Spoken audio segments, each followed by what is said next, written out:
नमस्कार, आप सभी का स्वागत है एनएस लाइफ न्यूज चैनल में। मैं राधा देवी ले चलती हूँ कुछ खास खबरों की ओर। गुजरात जिला सूरत आदिवासी क्षेत्रों को समृद्ध बनाने और सिंचाई सुविधाएं उपलब्ध कराने के लिए 602 करोड़ रुपए की लागत से क्रियान्वित काकरापार गोरधा व उद्ववाहन सिंचाई योजना आदिवासी क्षेत्रों को पुनर्जीवित करने में सहायक बनी है। इस योजना के कारण पिछले 5 वर्षों से मांडवी और मानगरोल तालुका के कुल 89 गांवों के 49,500 एकड़ क्षेत्र को सिंचाई का निर्बाध लाभ मिल रहा है। मुख्यमंत्री भूपेंद्र पटेल के दूरदर्शी नेतृत्व में राज्य सरकार ने आदिवासी समुदाय के उत्थान और विकास के लिए प्रतिबद्धता दिखाई है। शिक्षा, स्वास्थ्य, रोजगार और आर्थिक विकास के क्षेत्र में कई योजनाएं लागू की गई है। प्रधानमंत्री नरेंद्र मोदी यह सुनिश्चित करने के लिए निरंतर प्रयास कर रहे हैं कि आदिवासी किसान सिंचाई से वंचित न रहे। राज्य सरकार ने भी उनके विजन का अनुसरण करते हुए 1.5 करोड़ रुपए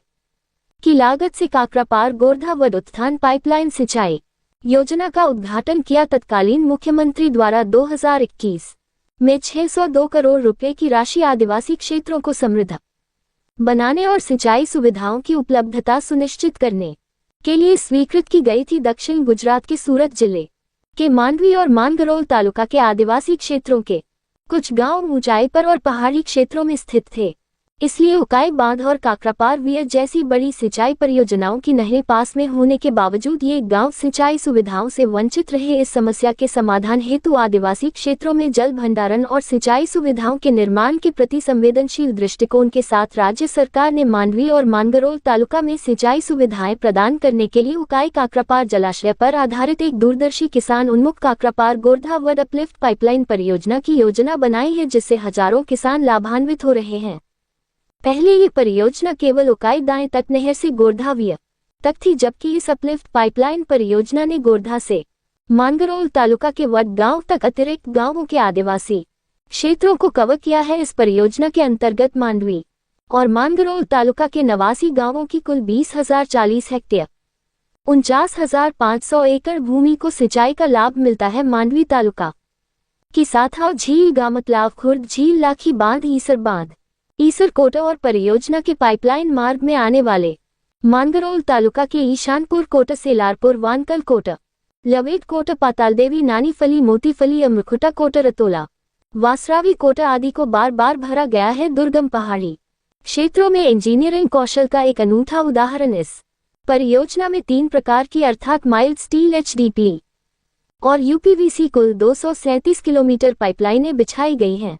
3 मध्यम बांधों, 2 बड़ी झीलों, 6 कोटर और 30 चेक डैम में जल भंडारण और उत्कृष्ट सिंचाई सुविधाओं के कारण आदिवासी क्षेत्र में किसान समृद्धि का सूर्य उदय हुआ है। इस योजना में काकरापार वियर के पास बने पहले पंपिंग स्टेशन से 500 क्यूसेक पानी लिफ्ट किया जाता है और 10 फीट व्यास वाली यानी एक मकान की 1 मंजिल जितनी ऊंचाई वाली पाइपलाइन के माध्यम से यही पानी गोरधा वियर के पास बने दूसरे पंपिंग स्टेशन से 368 फीट की ऊंचाई यानी 137 मंजिला इमारत जितनी ऊंचाई तक लिफ्ट किया जाता है और मंगरोल तालुका के वडगाम तक आदिवासी क्षेत्र के गांवों में सिंचाई के लिए पहुंचाया जाता है। उकाई जलाशय में प्रतिवर्ष बड़ी मात्रा में पानी की आपूर्ति की जाती है, जिससे इस योजना के माध्यम से मांडवी और मंगरोल तालुका के सिंचाई से वंचित क्षेत्रों में सिंचाई के लिए पर्याप्त मात्रा में पानी उपलब्ध कराया जा सके। तापी नदी के जल का उपयोग टैंकों और पाइपलाइनों के माध्यम से लाभार्थी क्षेत्रों, शुष्क क्षेत्रों या जहां पर्याप्त सिंचाई सुविधा नहीं है वहां पानी पहुंचाया जा रहा है। इसका उद्देश्य सूक्ष्म सिंचाई को बढ़ावा देना, टपक छिड़काव सिंचाई के माध्यम से जल संरक्षण और किसानों के आर्थिक विकास में तेजी लाना है। उल्लेखनीय है कि इस योजना का शिलान्यास वर्ष 2017 में प्रधानमंत्री नरेंद्र भाई मोदी की कृपा से हुआ था। इस योजना का निर्माण पहाड़ी क्षेत्र में होने के बावजूद भौगोलिक चुनौतियों का सामना करते हुए और कोरोना जैसी महामारी के बीच भी निर्बाध रूप से कार्य जारी रखते हुए इस योजना का क्रियान्वयन किया गया है। इस योजना में पहला पंपिंग स्टेशन काकरापार वियर पर और दूसरा पंपिंग स्टेशन गोरधा वियर के पास बनाया गया है। इस प्रकार इस सिंचाई योजना के जल ने आदिवासियों के जीवन में आमूलचूल परिवर्तन लाया है। रिपोर्टिंग से संपादक विंध्याचल ओझा, जिला विशेष रिपोर्टर कुलदीप तिवारी।